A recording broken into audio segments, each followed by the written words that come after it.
नमस्कार दोस्तों, मैं हूं अधिवक्ता संजीव रामपाल मिश्रा, काली स्याही।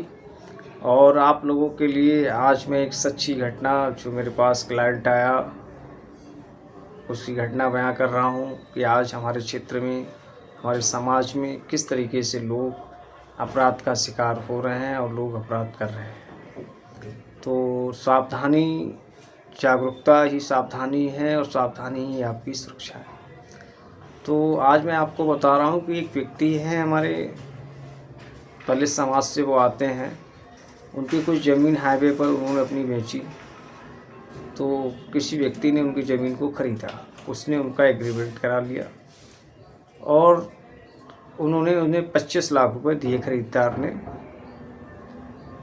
हुआ क्या कि उस व्यक्ति जिसने अपनी ज़मीन बेची है, उस व्यक्ति का एक मिलने वाला व्यक्ति उसके पीछे लग गया, क्योंकि उसे लगा कि इसके पास बहुत पैसा आ गया। तो बुरी नीयत है, तो बुरी नीयत आजकल बहुत ज़्यादा असर कर रही है, आदमी को बर्बाद कर रही है। तो कुछ ऐसा ही हो रहा है। तो वही घटना हम आपको बताने जा रहे हैं।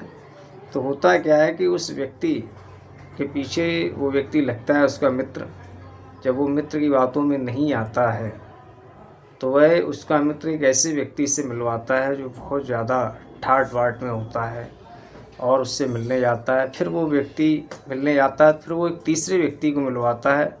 और जो व्यक्ति दलित समाज से आते हैं, जिन्होंने अपनी ज़मीन बेची है, फिर उनको एक दलित भाई से ही मिलवाया जाता है, वो भी बहुत ठाट बाट में होता है। तो वो क्या होते हैं, उनकी बातों में आ जाते हैं, जाति, बिरादरी और रिश्तेदारी की। तो होता क्या है कि वो बेचारे गरीब आदमी, अंगूठा छाप, ना पढ़े लिखे, उनकी बातों में आ जाता है कि अब तो हमारी बिरादरी का आदमी खड़ा है। होता क्या है कि वो व्यक्ति उनको बताता है कि हम एक ऐसी दवाई जो है बड़े बड़े अस्पतालों में बेचते हैं, जिसकी कीमत 4-5 लाख रुपए किलो है, और अगर आप थोड़ा मदद करें, पैसा लगाएं, तो हम इस पर 2 लाख 1.5 लाख रुपए किलो के हिसाब से कमाई कर सकते हैं। तो वो 1 किलो के लिए पैसे 4 लाख रुपए, 4.5 लाख रुपए देते हैं।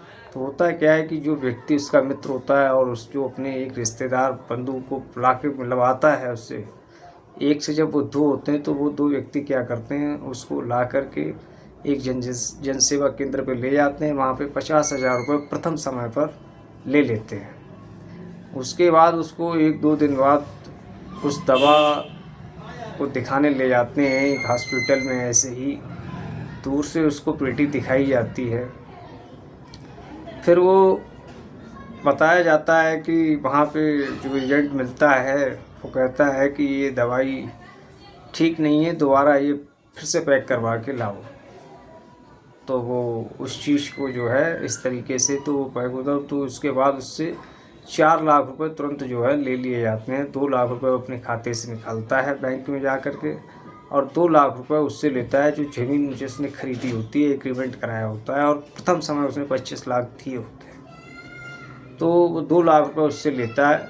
फिर 4 लाख रुपए उन लोगों को ले जा कर के अपना एक क्षेत्र है बरेली में घुसते हुए पे अलकनाथ द्वार पड़ता है, जो पहला द्वार, तो उस द्वार के नीचे ले जा कर के उससे 4 लाख रुपए ले लिए जाते हैं। और एक तीसरा व्यक्ति फिर मिलवाया जाता है, चौथा व्यक्ति तो उसको पैसे दिलाए जाते हैं। ये 3 व्यक्ति उसको चौथे व्यक्ति को पैसे दिलवाते हैं। उसके बाद ये खेल शुरू होता है। फिर उसके बाद उस व्यक्ति से संपर्क किया जाता है 2-4 दिन बाद कि भाई ऐसा है, इस बार माल ज़्यादा है, पैसा कम है, तो ऐसा करो आप 2-4 किलो का पैसा और दीजिए। तो फिर वो बहुत ज़्यादा अपने रिश्तेदारों जो उनसे मिलता है, तीसरा व्यक्ति जो रिश्तेदार बन के मिलता है, बिरादरी का बन के मिलता है, जाति का मिल के मिलता है, उस पर भरोसा करके फिर वो 1 किलो का पैसा 4 लाख रुपए और जो है देते हैं बैंक से निकाल करके।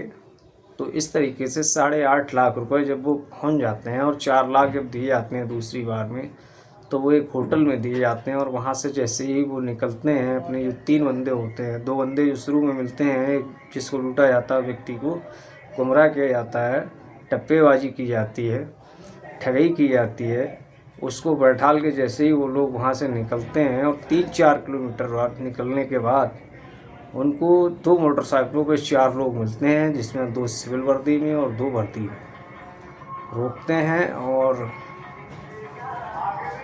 जो व्यक्ति दूसरा वाला जो मिलता है उसको वो मोटरसाइकिल से ले जाते हैं, और इन 2 व्यक्तियों को जो इसका मित्र जो लुटवाता है और जो लुटता है, इन 2 को छोड़ के चले जाते हैं।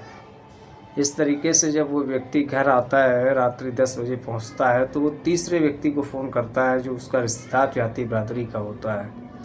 उसको फ़ोन करता है तो उस व्यक्ति से सारी घटना बताता है। तो वो व्यक्ति कहता है कि ऐसा है, उन सारे लोगों के नंबर आप डिलीट कर दो और कोई संपर्क मत करना, नहीं तो तुम भी जेल चले जाओगे और मैं भी कुछ नहीं कर सकता इसमें, और मुझे भी कॉल मत करना और पैसे भूल जाना।